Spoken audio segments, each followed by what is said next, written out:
Gece yine bomba etkisi oldu. Şuna bakar mısınız? Bu bildiğiniz bom diye patladı gece. Demin bağırtı sesine uyandım. Bakın burada kim var? Günaydın teyzişko. Günaydın Telişko. Burada ben 1. sınıftayım. Bak mavi önlük var, bebe yaka var. Çöp. Sırayla dizeceğim hepsini. Burası da 3500 lirayı geçmiş. Evet yine sürpriz. Yaprak sarıyoruz arkadaşlar. Gece yine bomba etkisi oldu. Şuna bakar mısınız? Şu ledler var ya arkadaşlar. Şunlar. Bu bildiğiniz bom diye patladı gece. Biz anlamadık yani şu an elektrikten. Bu şey olan bu led lambalar biliyorsunuzdur. Bak görüyorsunuz zaten. Bildiğiniz bomba etkisi yarattı diyebilirim. Şu fırladı gitti. Bom diye bir ses geldi. Nasıl korktuk.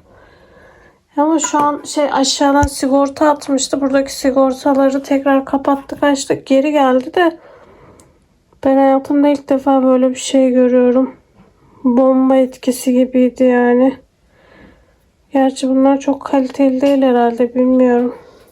Ama değişik yani bu aralar sürekli elektrikle ilgili bir şeyler oluyor. Tövbe tövbe. Şu nasıl fırladı biliyor musunuz? Bom diye böyle evin içinde. Bismillahirrahmanirrahim demek istiyorum gerçekten. O değil de tam uyuyordum. Valla tam uykuya geçmiştim. Bir anda annemin bağırtı sesine uyandım. Böyle bağırdı ay diye. Bir de bomba etkisi gibi böyle lamba patladı. Şu an Afyon'um mu iPhone'um mu hiçbir şey patlamadı. Ben de şu an uyanamadım bile. Ben tam yatıyordum. Bir anda annemin bağırtısına uyandım. Tam böyle dalıyordum biliyor musunuz? Uykum gelmişti zaten. Görüyorsunuz uyuyordum yani. Bir anda bağırınca dedim ne oluyor de duydum. Bom diye bir ses geldi. Bir anda korktum yani sıçrayarak kalktım yani nasıl odadan çıktığımı anlamadım. Zaten her yer karanlıktı. Şu bizim antredeki ışık otomatik ışık yani birini gördüğü an yanıyor orası hep. Kendi kendine yanar söner kapatmayız biz hiç orayı. Orada yanmadı. Her yer karanlıktı. Korktum bir şey oldu sandım. Bir baktım annem flaşı açmış. Yerinden de kalkamadı. Lambanın parçaları, camları belki yere savrulmuştur falan diye. Orada ampul değil de bu led tarzı ışıklar var ya gösterdim size. Onlardan takılıydı orada. Yani ilk defa böyle bir şey oluyor. Bu aralar sürekli elektriğimizle ilgili bir şeyler oluyor. Ben anlamadım yani. İlk defa böyle bir şey yaşadık. Ay gece korktum valla uyuyordum. Ne güzel de erkenden yatmıştım. Buradaki evin sigortasını attırmadım. Şeyler çalışmıyordu. Buradaki lambalar vesaire var ya onların hiçbiri çalışmıyordu. Sadece modemin ışığı yanıyordu. Bir tek modem çalışıyordu. Diğer evin hiçbir ışığı çalışmıyordu. Ama sigortaların hepsi de üstteydi yani atmamıştı. Tek bir tanesininki atmıştı. Meğer binanın girişinde ana sigorta var ya oradan attırmış işte. Babam indi şimdi gece açtı sigortaları da elektrik geldi neyse ki. Öyle. Vallahi ya Rabbim kazadan, beladan, selden, felaketten, yangından bütün herkesi korusun diyorum gerçekten. Anneme diyorum sadaka falan verelim diyorum ki gerçi biz veriyoruz da yani bunlar söylenmez de veriyoruz da benim hatta sadaka kutum vardır. Ben her zaman bozuk paralar olsun ya da gönlümden ne kadar koparsa hep o kutuyu doldururum. Ondan sonra o şeyim dolunca kardeşimgile veririm. Onlar da bir yerlere verirler yani. Öyle. Gece ne yaşadık be diyeceğim şu an. Yapamadım yani şu an kendime gelemedim. Ne konuştuğumun da farkında değilim. Neyse ki çok şükür şeysiz atlatıldı. Sıkıntısız atlatıldı. Niye böyle oluyor bilen varsa arkadaşlar yazarsanız çok sevinirim. Yani bu normal değil. Daha önce gerçekten evinde böyle bu bomba sesi gibi lamba patladı mı hiç? Anlamadım. Vallahi anlamadım. İnşallah tekrar yaşanmaz diyorum şu an. Bir korkmaya başladım yani sürekli elektrikle ilgili bir şeyler oluyor. Annem öyle çığlık atınca anneme de ayrı korktum ne oluyor diye. Neyse ben tekrar uyumaya devam edeyim arkadaşlar. Nerede görüşürüz bilmiyorum ama şimdiden iyi geceler diliyorum size. Görüşmek üzere. Bakın burada kim var? Günaydın teyzişkom. Günaydın teyzeciğim. Ne yapıyorsun? İyi, patates soyuyorum. Ya bu kız var ya gerçekten büyümüş. Daha dün bebektin. Ne ara büyüdün? Gerçi hala benim gözümde bebeksin ama bu arada çay içiyoruz, kahvaltı yapıyoruz Kocaman annemle. oldu maşallah. Kahvaltı sohbeti yapıyoruz hanımefendiyle. Evet. Kendine patates mi kızartacaksın? Hı. Yani annem de bana patates Bana da yapacaksın mı? yapayım. Senin ellerini yerim ben. Seni yerim. Şimdi 2 tane patatesimi soydum. Yıkayayım şunları hemen şöyle. Hadi bir Oo. yıka. Gerçekten büyümüş bu kız. Maşallah bu kıza var ya maşallah. Tamam. Teyzesi çok tatlı. Koyuyoruz tavamıza. Bıçağımızı alıyoruz. Tırtıklı. Okey. Bu da benim veliahtım. Bunu iyice doğrayacağım. He şey gibi. Görünür mü ki sana şöyle yapsam? Görünüyor. Biz seni görelim boş ver. Bence de. Ben kötü doğradım. Özledim kız seni. Yine kaç Ben de. gündür görüşemiyoruz. Gel de görüşelim. Bak tatildeyim ben ne güzel. Bana diyene bak. Senin gelmen gerekmiyor mu teyzenin yanına? Annemle geleceğiz. Sen diyeceksin hadi teyzeme gidelim diye geleceksin. Gerçi hiç boş günün yok ki Sare. Bir gün Kur'an kursun, bir gün kareten, bir Hepsi gün... aynı günde olduğu günler de var ki. Evet biliyorum. Yoruluyor kız. O yüzden şey yapamıyoruz. Bu aralar görüşemiyoruz, denk düşemiyoruz Ama bir kanka. yer teyze kız günü yapalım seninle. Yapalım aşkım. Tamam. Şimdi patateslerimizi doğradık. Diğerini de Seni bize getireyim de sana noodle yapayım. Geçen gün yaptım, sen gördün mü? İzledin mi videomu? izledim. Çok güzel olmuştu. Tamam sana da yapayım da ye. Şimdi patateslerimi güzelce doğrayalım. Hele Sare'nin elinden tatlı olur. Şöyle. Düşelim. Hanımefendiyle FaceTime görüşmesi yapıyoruz. Evet. Hatta ben bir kap alayım. Bunun içine koyayım patatesleri. Küçük bir kap yeter. Yarın İnce doğrayıp atıyorum. yarın karşılıklı kahve içeceğimiz günler de gelir Sare. Tabii ki. Benim en best friend'im bu. En sevdiğim yiyelim. Evet en sevdiğim yeğenim. En sevdiğim. En sevdiğim teyzem. Ya! Ama nasıl? Yerim seni yerim. Teyze. Efendim. Ama nasıl? En sevdiğim derken. Zaten bir tane teyzem var mı diyeceğim. Olabilir.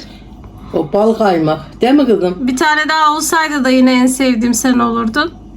Ya. Ay, Sen bizim ilk göz ağrımızsın. Yerim başka. ilk doğan benim burada. Yeğen olmasa bile ilk doğan benim. Gelecekten gelen yeğenlerime sesleniyorum. Yeğenlerim de. Neyse tamam. Kardeşim Hadi olmaz mı? takipçilerime bir şey diyor musun? Kapatayım Abone ben. olsunlar. Başka?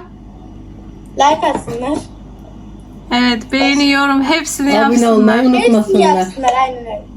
Bir İyi. teyzem 10.000 takipçi olsun ya. Evet lütfen değil mi? Evet. Seviliyorsunuz. O zaman bir bay bay yap biz gidelim. Bak.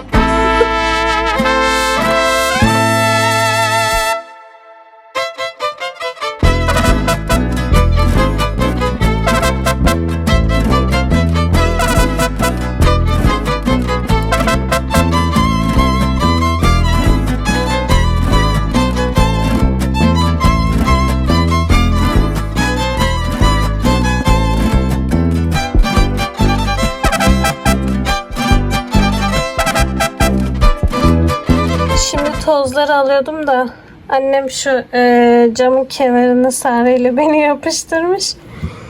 Yalnız burada Sare'den bile küçüğüm galiba. Ben burada 1. sınıfa gidiyorum da ağzıma bakar mısınız? Dur netleyeyim. Burada kaba kulak mı olmuştum yoksa dişim mi şişmişti bilmiyorum. Zaten acıdan ağlıyor gibi. Tipime bakar mısınız? Bu arada burada kakül görünce kendime bir kakül yakıştırdım. Kakül falan mı kessem, ne yapsam? Ay Sare'den bile küçüğüm burada. Sare şu an 11 yaşında. Bu fotoğraf da 11 yaşındaki fotoğrafı sanırım. Bu yeni bir vesikalık diye biliyorum. Hani şu Sare'nin fotoğrafı yeni vesikalık mıydı? Burada ben 1. sınıftayım. Bak mavi önlük var. Bebe yaka var. Tabii o zamanlar daha güzeldi. Arkadaki perdelere bakın. Eski perdeler. Şu an nostaljiye gittim. Benziyor muyuz Sare'yle? Sare'yle beni benzetiyorlar. Biraz andırıyoruz birbirimize. Annem de makineye alıyor. Arkadan makine tutacak. Ben de tozları alıyorum. Böyle bugün ev işi, temizlik. Bize kolay gelsin. Şimdi burada oturdum. Annemin tek tek iğnelerini ayırıyorum. Gümüş silverları bir yere, beyazları bir yere, renklileri bir yere koyuyorum. Şöyle göstereyim. Hem insan içinden daha kolay seçer. Karıştırınca daha şey duruyor, karışık durmuyor mu? Burada da şunları falan hep atacağım. Mesela bunlar eski tip iğneler. Onları çöpe atacağım. Şu küçükler daha minimal görünüyor. Şunları da yeni almıştım anneme şöyle. Buraya kalmıştım. Bunları da yerleştireceğim. Dedim annemin iğne şeyini bir düzenleyeyim. Kutusu mu neyse artık onu. Şuralarda falan bile var mavi. Bunları şöyle siyahların arası. Bunlar eski tip iğneler yani. Zaten şalda falan da çok çirkin görünüyorlar. Böyle kocaman kocaman kafaları var ya. O yüzden onları çöpe atacağım. Şu beyazlar, gümüşler daha şey duruyor, temiz duruyor, daha güzel duruyor. Böyle ayırayım bunları teker teker.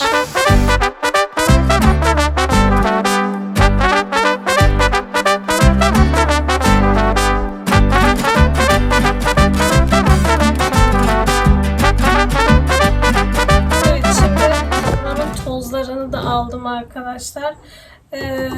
Çıkarttığım şeyleri gördünüz. Bizim mutfakta yer olmadığı için en müsait çekmece buydu. Biz de hani bu tarz şeylerin hepsini buraya koyuyoruz. Şimdi toz alırken şey oldu. Gözüme battı. Orası çok karışmıştı. Dedim ki şey yapayım. Düzenleyeyim dedim. Bunu da sizinle beraber yapalım dedim. Ne eksik ne fazla bilelim ki ona göre alışverişleri yapalım diye düşündüm. Bir de bunlar bu şey kapak kapanmıyordu. Bak bunlardan 2-3 tane o şeyin rafın altına düşmüş. Mesela bunun içi boş. Bu çöp. Bu tarafa atalım. Böyle sırayla dizeceğim hepsini. Böyle çöpleri de atacağım. Mesela bunlar pişirme kağıdı. Şöyle bir 3 kutu kadar varmış pişirme kağıdı. Gerçi ben anneme alma desem de annem alır. Annem bu tarz şeyleri stokla gitmeyi seviyor. Bir paket daha pişirme kağıdı varmış. Şöyle yapayım.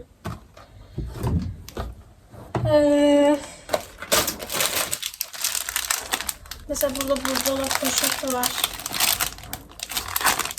Bundan 2 paket vardı da birini kullandık. Bitti. Çok da bir şey normal şey. Normal şunlar var ya şunlardan. Bunun ayrıca bir şeyi yok. Durumu yok yani. O kutunun içinden çıkan bu. Bunu şöyle üste koyayım. Onu kullanalım. Böyle şöyle hiç açılmamış bir adet eldiven var. Bu şekilde buraya yerleştireyim ki ne eksik ne fazla bilelim dediğim gibi. Yine bak burada böyle 2 tane mi var? 3 tane şey var. Fırın torbası var. Bunları şöyle kenara koysam düşmez herhalde. Daha var arkadaşlar. Pişirme kağıtları. Bence uzunca bir süre annem pişirme kağıdı almasın. Şunun altından 3 tane buldum bunda. 3 tane vardı.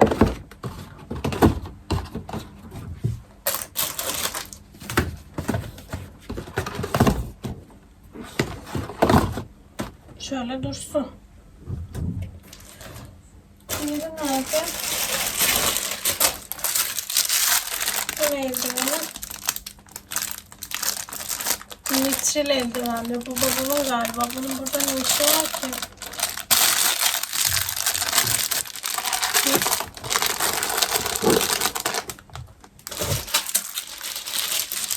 Şöyle yine şişler falan da var.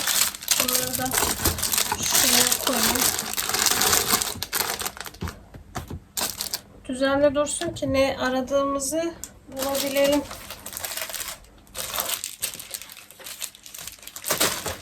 Şöyle buzdolabı poşeti. Bu ne? Buz torbası. Bazen şey yapıyorum, kullanıyorum. Şöyle delik delik oluyor ya buzdolabı poşetleri, onlardan.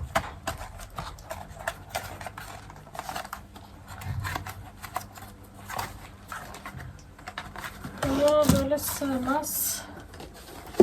Şu kutuları bence şöyle koyayım. Yanlamasına. Bu da benim kahve makinesinin filtre şeyleri, kağıtları. Daha hiç kullanmamışım. O makinenin içinde çıkmıştı. Böyle 40 adet. Dün aslında filtre kahve yaptık. Bunu kullanabilirdim. Neyse bu aklımda kalsın. Bunu şöyle kenara koyayım ki filtre kahve yaptığımda buradan alayım. Şöyle bulaşık süngeri var.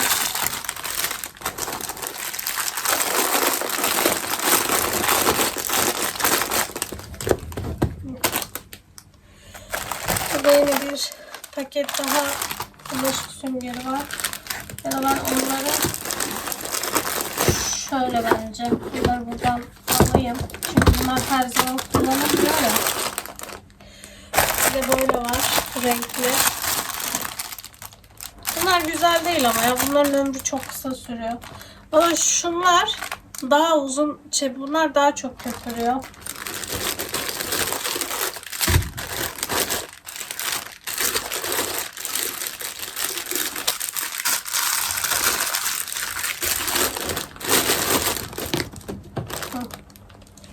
Şu an iyi ilerliyoruz. Sonra burada şöyle küçük çöp poşetleri var. Bunları da sığar mı? Sığarsa buraya koyayım. Evet, sığdı var. Şöyle. Aslında bunları böyle içine bölme raf alacaksın. Öyle ayıracaksın değil mi? Öyle daha güzel olur. Şöyle minik küçük çöp poşetleri var. Bunlar da şurada dursun. Yine şu çöp poşetleri var. Bunlar da azalmış.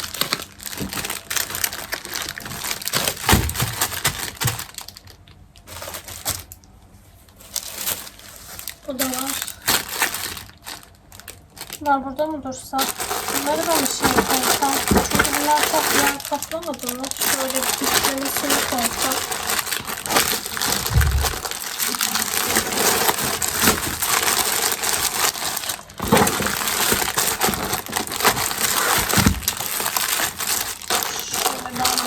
Oldu. Çöp poşetlerini de bunun üstüne koyayım. Yine bunlar açık. Hatta bunları içerideki şeye koyayım. sebzeliğin içine koyayım. Bunları kullanalım. Bunlar açılmış çünkü. Yine şöyle 2 pakette normal çöp poşetleri var.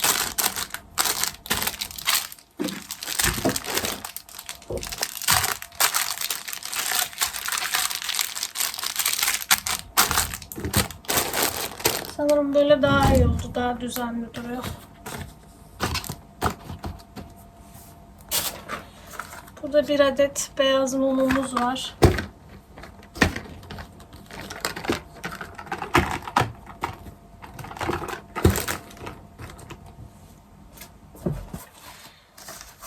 Tabii ki benim için olmazsa olmaz eldiven.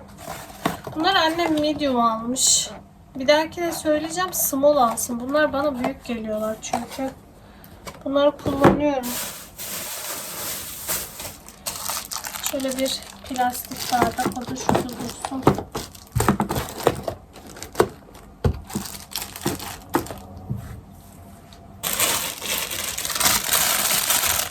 Şöyle sen.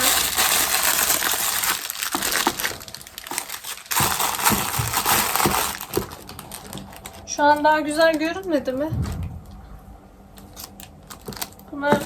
Bunların içine dediğim gibi şöyle kutu kutu ayırsak daha güzel dururlar.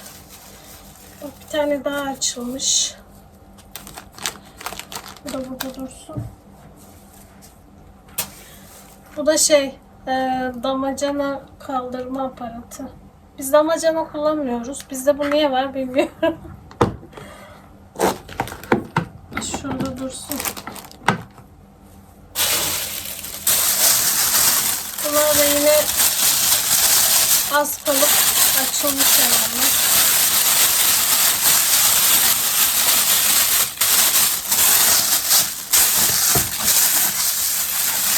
Bir adama şiş yapsak ne güzel olur.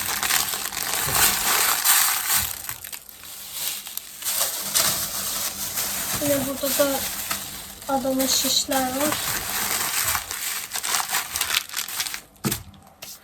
Şu an daha temiz olmadı mı? Daha temiz görünüyor değil mi?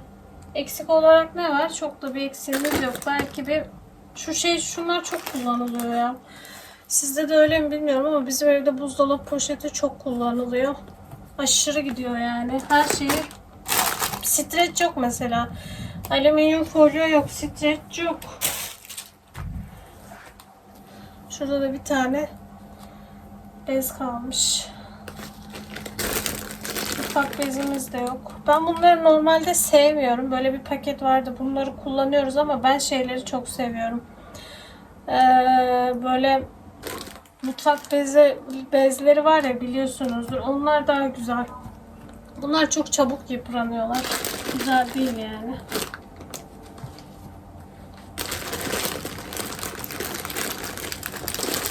Bunu da şu kenara sıkıştıralım. Bence gayet iyi oldu. Daha derli toplu durdu. Başka da bir şey yok. Şunları da şeye koyarım. Mutfağa koyarım. Tamam.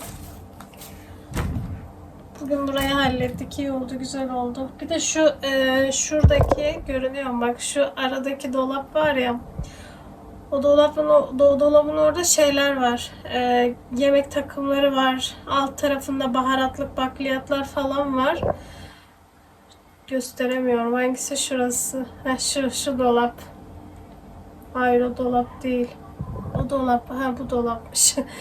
İşte burada da var. Mesela burada da daha böyle misafir takımları falan var. Ben normalde bu televizyon yan ünitelerinde tabak bardak sergilemeyi hiç sevmem. Şöyle göstereyim.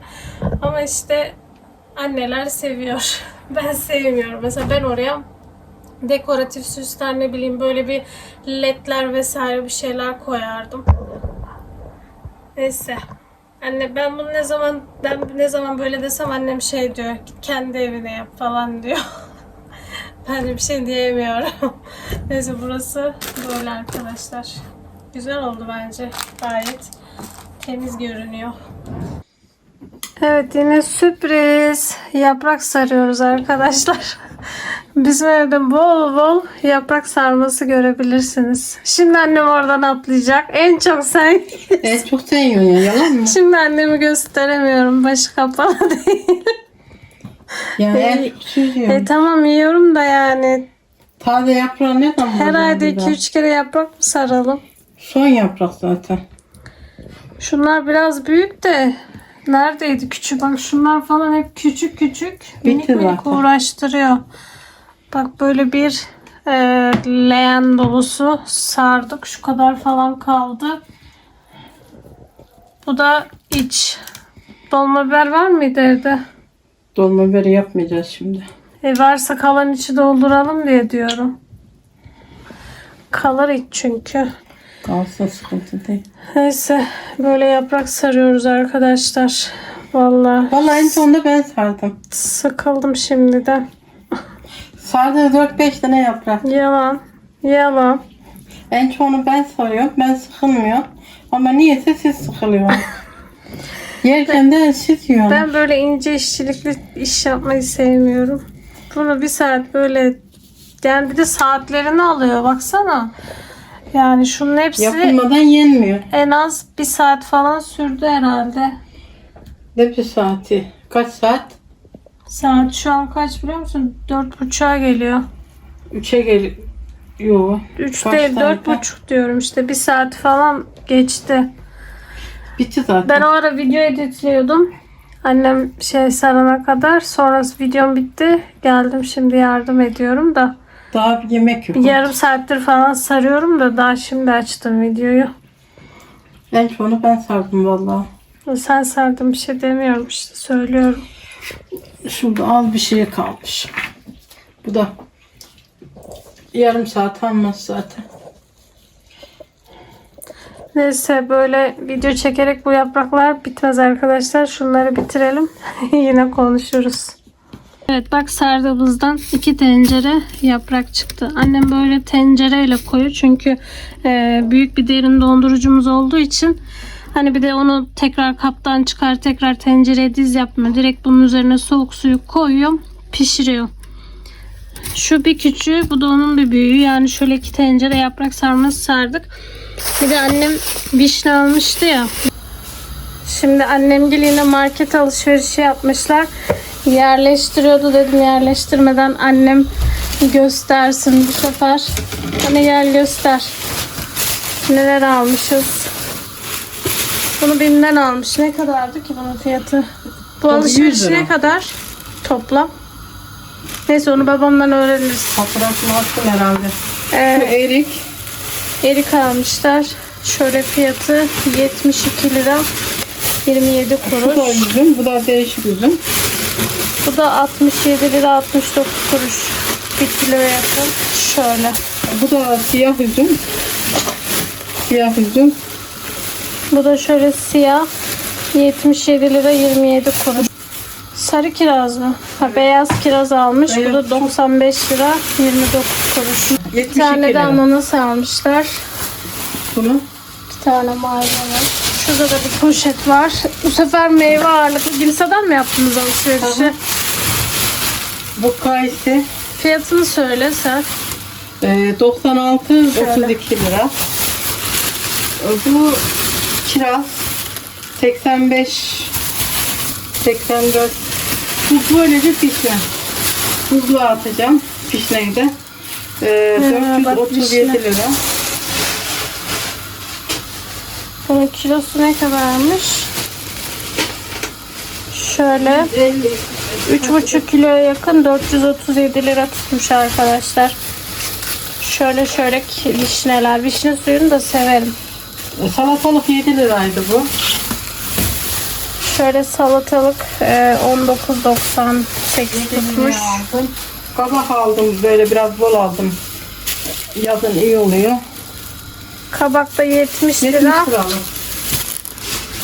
Kaç kilo bu? 2 kiloya yakın. Herhalde. Dolma biber aldım. Şöyle dolma biber almış. Bunun fiyatı da 33 lira tutmuş arkadaşlar. Ispanak aldım. Buna bakmak için ya da yemeğe. Ispanak da 41 lira. Bu sefer çok garip oldu bir market alışverişi. Kendim poşet poşet çıkartamıyorum ya, şey yapamadım. Şuna da patates soğan ağır olduğu için. Burada patates Soğan var. çok pahalanmış. Kaç kilo? Kilosu 50 lira. 168 lira tutmuş. 50 liraymıştı kilo. Ben bir tane daha aldım şunda acı biberler var. Burada acı biberler. Burası acı. Burası size salatalık aldık. Şöyle fiyatlarını göstermeye çalışıyorum. acı biber. Bu da 107 lira tutmuş. Bu da Acı kıl cin biber. biberi. Pul biberi. Şöyle kıl biber var. Bu da 58 lira. Salatalık. Salatalık bir daha tane daha aldım. salatalık var. Bunun fiyatı da 79 lira. Kaç kilo bu? 2,5 kiloya yakın. Şöyle. Burada da çiğ süt var arkadaşlar. Annem bunu yoğurt yapacakmış. Burası 5 kilo. Bunun hepsini yoğurt yapacakmış. Evet, burası da 3500 lirayı geçmiş. Öyle söyledi annem. Bu kadar alışveriş Yani gelişimiz 5'li buldu. olmuştur. Şu üzümlere bakın. En sevdiğim meyve ya. Gerçekten üzüm çok seviyorum. Bu çekirdekleri de ben istedim. Normalde çok çekirdek çitlemiyorum ama kaç gündür canım çekirdek çekiyor. Bir tanesi tuzlu, bir tanesi de normal çekirdek. Öyle. Bugünkü market alışverişimizde bunlar işte. Şimdi bunları biz bir yerleştirelim dolaba. Bu market alışverişini de şeyden yapmışlar arkadaşlar. Gimsa'dan yapmışlar. Hangi Gimsa anne? Sincan'daki mi? Hı. Bunların hepsini böyle ayıtlayıp dolaba attı. Bunu annem yapıyor. Vişne suyu falan yapıyor. Gayet güzel oluyor. Kaç poşet? 1, 2, 3, 4.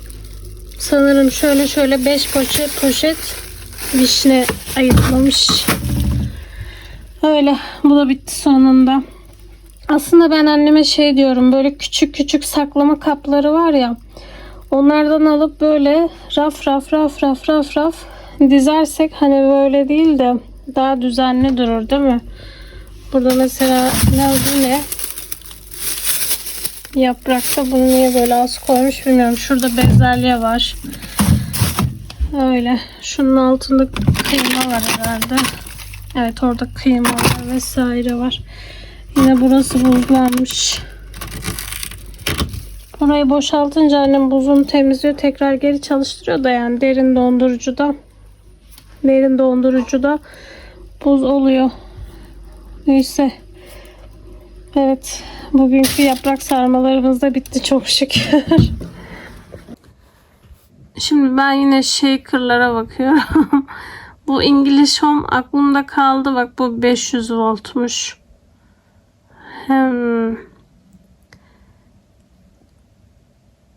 Rengi çok güzel. Bak, bunun neleri varmış biliyor musunuz? Belirtilmemiş. Hazne malzemesi 2 kademeli. Buz kırabilme özelliği var. 500 milim ve artı 2 yıl garantisi varmış.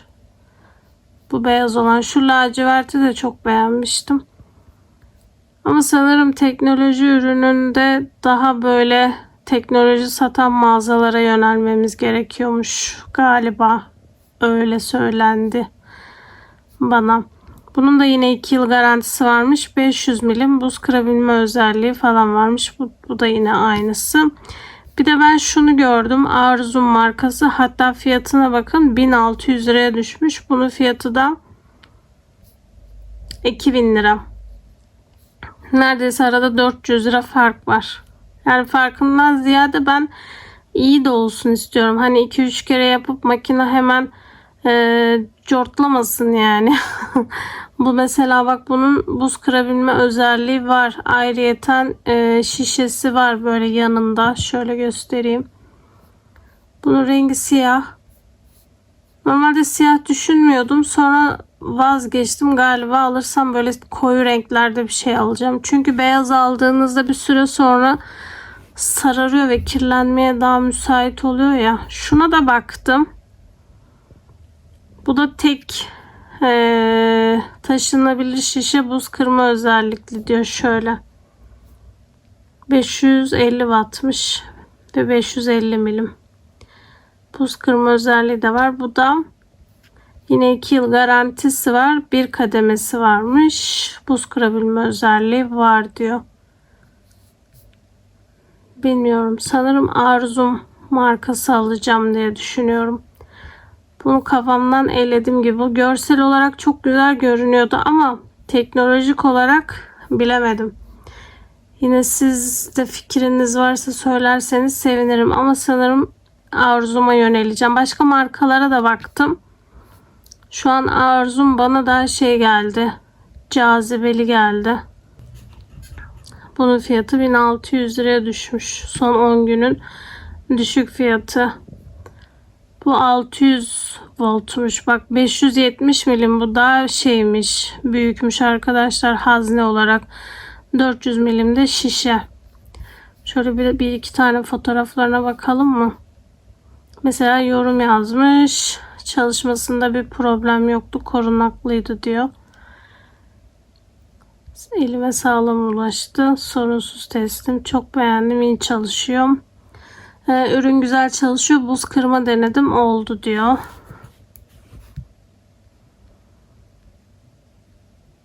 Mükemmel. Tam istediğim gibi. Teşekkür ederim. Henüz kullanmadım. Çok güzel falan filan. Genelde iyi yorumlar var.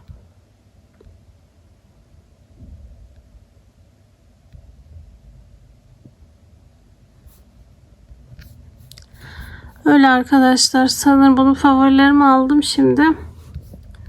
Sanırım bunu alacak gibiyim. O İngiliz Home'dan vazgeçtim. Tabii onun yorumları da kötü değildi bu arada. Kullananlar yazmıştı. Bir de şu büyük şeyler de var bak. Böyle bak bunlar da var. Öğütücülü, şu yanında öğütücüsü var ya, kahve öğütücüsü falan. Tabii sadece öğütücü kahve için kullanmazsınız da. Bunun fiyatı da 2350 lira. Çok kullanışlı falan filan. Bu da 600 volt. Kaç milim bu? Milimini göremedim. 500 milim üstüymüş.